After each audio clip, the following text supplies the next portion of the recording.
Hello and welcome to Introvert in Business, a podcast by me, John Baker, that will help you activate your introvert, unlocking the introvert superpowers within your business so that you can more confidently sell and network, that you can unleash more creativity and improve your business performance so that you get a better business. Today, I'm interviewing Michael Anderson. Michael has built and then sold 2 separate tech companies, and now he trains leaders in places like Microsoft and Uber.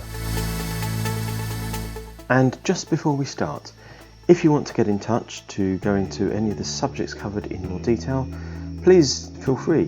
My details are on the podcast, and equally, if you'd like me to speak at your conference or work with your team to help improve productivity, creativity, and profitability within your firm, I'd love to speak to you. Michael, would you like to introduce yourself? Yeah, thanks for having me, John. Obviously, I'm American, if you can tell by the accent, and I live over in the UK now, and I've had some leadership success and business success. And that's what I try to share to up-and-coming leaders. And I'm actually really glad to be sharing some of the things that I've learned about myself with you here, John, because and actually talking to you, I've learned a lot of things. And this whole introversion thing has really I've really looked at myself and learned self-governing techniques, for lack of a better term, probably over the last 12 months between talking to you and my marriage to an extrovert, which is some really great discussions. And so it's been I'm 49, and so I'm glad I'm learning this now. I wish I would have learned it before. But so what kind of issues has perhaps being introverted given you that you've overcome whilst you're in the process of building and selling tech companies? Well, what I've realized now is, because John, we met because we both do a lot of keynote speaking, and keynote speaking, I love it, but it wipes me out. And when I was younger, I believe, I've always presented, whether it's sales presentations, presenting at quarterly meetings to my company, board meetings. I really like the small, intimate things, but the more people there are, the more energy it takes. And I think that's important to understand, that I really enjoy it and it wipes me out. And now that once I got into my 40s and later in my 40s, I can't bounce back from that like I used to. I think when I was younger, I had the energy to be able to go and spend time with a lot of people. But now it's so wearing that I really learned to put rest and recovery time in my schedule. Okay, so rest and recovery time has been or is really important. It takes you longer to recover. Tell us a bit more about this. Wipes you out. How does that feel? Because I'm quite intrigued by that one. I noticed, after I would speak, because to me, when I speak in front of a crowd, a large crowd, to me, that's like the epitome of draining, because there's so many people. And as the speaker, it's like I have to control the room, and there's a lot of stress beforehand, making sure everything's in place, and making sure I'm in the right mindset, and then going and controlling the room for however long it is, and then coming off, there's that buzz. And then afterwards, it's interesting, I always want to eat something really unhealthy for myself, which I've learned, and if I do that, then I'm really wiped out. But there is that, I just want to eat a big chocolate cake or something like that, and I think that's part of all my willpower and things have left me.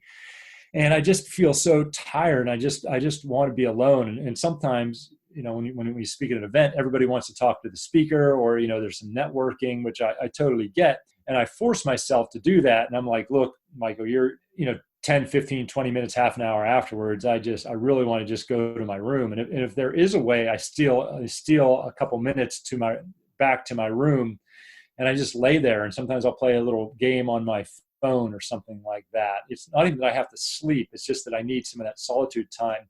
It sounds funny, but just my friend told me this thing of just washing my face and hands, and even my feet really can be a bit of a regenerator. Oh, wow. That's an interesting one. Yeah. So the wiped out feeling obviously comes from when you're on stage. Do you get it if you're just, say, networking or with a large group of people anyway? Yes, I really do. And networking, it's interesting because I believe I'm good at networking because I've taught myself to be assertive. I don't, it's one of those things where it's like when I get into a networking place, whether I'm sitting down at dinner with a bunch of people, some of them I don't know, or I'm in like one of the rooms where we're all milling around. Part of me doesn't want to, but I will force myself to go introduce myself to people. I'll be honest, I've gotten good at that. It's just going out there and politely saying, "Hi, I'm Michael. Who are you?" And just tell me about yourself. But that takes willpower to get over that resistance to that. And I get this like social anxiety sometimes where it's like things to me move really quickly. I don't know if that has to do with ADD or social anxiety or introversion or whatever it is. Maybe I'm just screwed up, John. I don't know. But it seems like sometimes when I'm around a couple people that I don't know in a group, it's like things move really quickly. So I try to slow myself down and tell myself this is normal, that everybody goes through this. So it's a real mind game. Wow.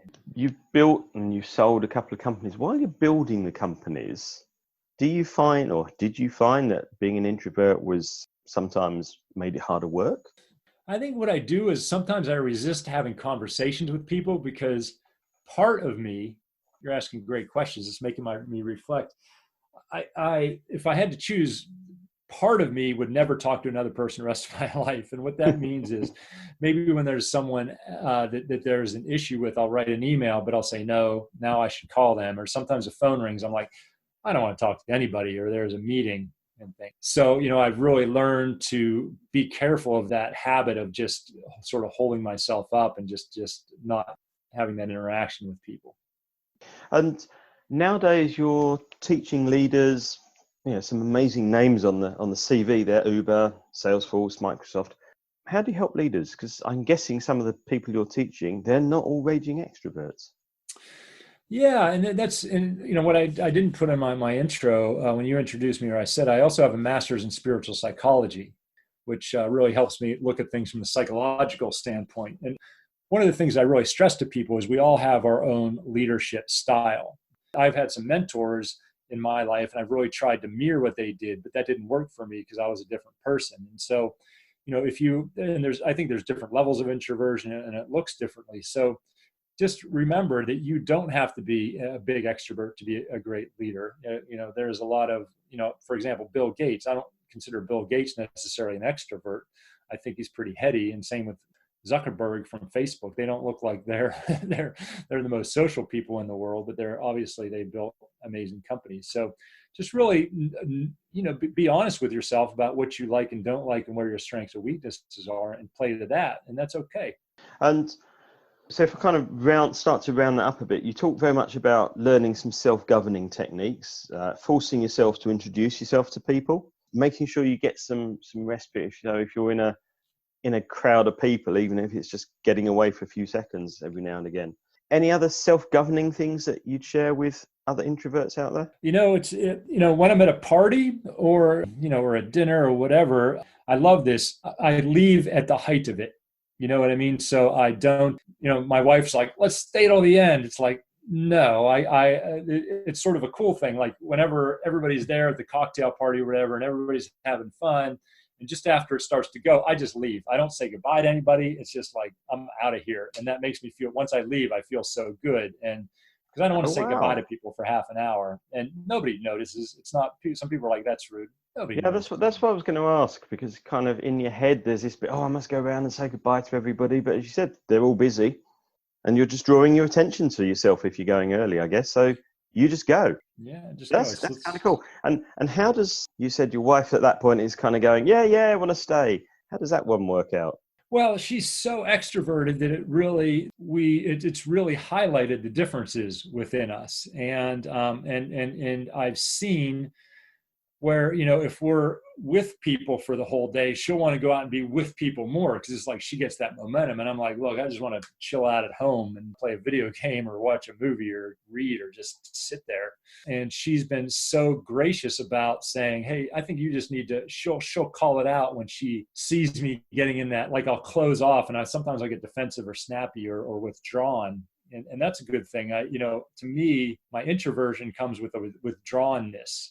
then I can force myself to get out of that. But the more I do, the harder it gets, the more the withdrawing comes. And she's such a blessing because she realizes that and she helps me govern it. So she says, hey, maybe you need a little bit of time to recharge, and so she's actually a partner with me in this, even though and then again, I also look for places for her to really flourish as an extrovert. So two big tips come out of that for me. One is really understanding the signals in yourself, because you said as you start to feel withdrawn, you can start to notice how your behavior or attitude starts to change because you're getting tired.